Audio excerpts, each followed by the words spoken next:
O oportunismo é uma tática usada para servir fins políticos, e quem tiver dúvidas está a cometer um suicídio político.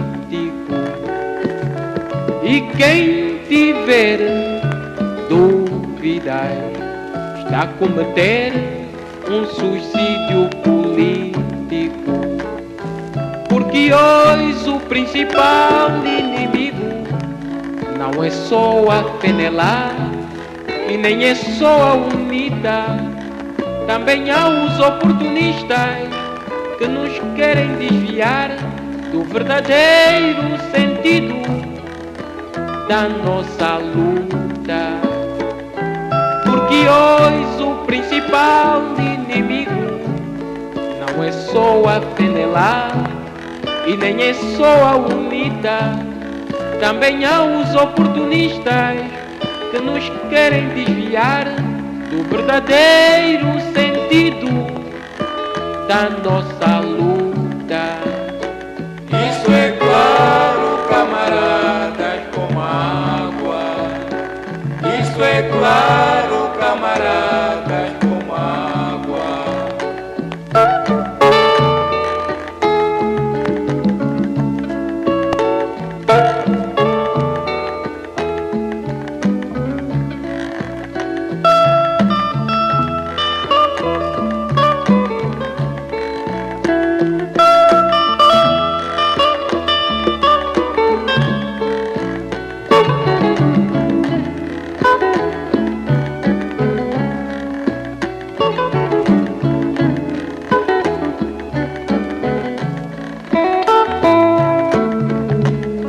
Eles querem desmobilizar o nosso povo para que este atire as culpas do seu sofrimento para cima dos guerrilheiros. Eles querem desmobilizar o nosso povo para que este